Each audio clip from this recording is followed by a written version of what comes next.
Wise news, খবরের সত্যাসত্য 24 ঘন্টা। সোম চক্রবর্তীর বিরুদ্ধে মারধরের অভিযোগ উঠল। শুক্রবার জানা যায় যে সাপুরজির একটি রেস্তোরাঁয় ফেলু বক্সের দ্বিতীয় শিডিউলের শুটিং সারছিলেন অভিনেতা। সেখানে পরিস্থিতি হঠাৎই চলে যায় হাতের বাইরে। রেস্তোরাঁর কর্মীদের সঙ্গে বচসায় জড়িয়ে পড়ে সোহমের কর্মীরা। মালিককে মারার কথা সোহম নিজেই স্বীকার করেছে। ঠিক কি থেকে লাগে ঝামেলা? রেস্তোরাঁর মালিক আলম জানালেন, পার্কিং নিয়ে সব ঝামেলার সূত্রপাত। তিনি সংবাদ মাধ্যমকে জানালেন, রেস্তোরাঁ আমার। 2-3 দিন আগে সোহম ওখানে শুটিং করবে বলে এসেছিল। ম্যানেজার আমাকে বললে আমি অনুমতি দিই, কোনো পয়সা নেব না বলে জানায়।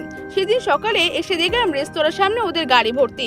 আমি বললাম, আমার একটা গেস্ট আসবে, পার্কিং এর জন্য অন্তত একটা ব্যবস্থা করা হোক। সোহমের যিনি নিরাপত্তা রক্ষী ছিলেন তিনি বলেন, আমরা পুলিশ, কোনো গাড়ি সরবে না। আমি তাতে বলি, বাবু আমার ব্যবসা বন্ধ হয়ে যাবে, একটা গাড়ি জায়গা দিচ্ছি, সেখানে গাড়িটা রাখুন। সোহম জানিয়েছেন, তিনি রেগে গিয়ে চড়থাপ্পড় মেরেছেন, একথা ঠিক। অভিনেতা বলেন, ওই রেস্তোরাঁর মালিক তাকে খিস্তি করেছে। সর্বোপরি তার নেতা অভিষেক বন্দ্যোপাধ্যায়কে গালিগালাজ করেছে, তাতেই মেজাজ হারান তিনি।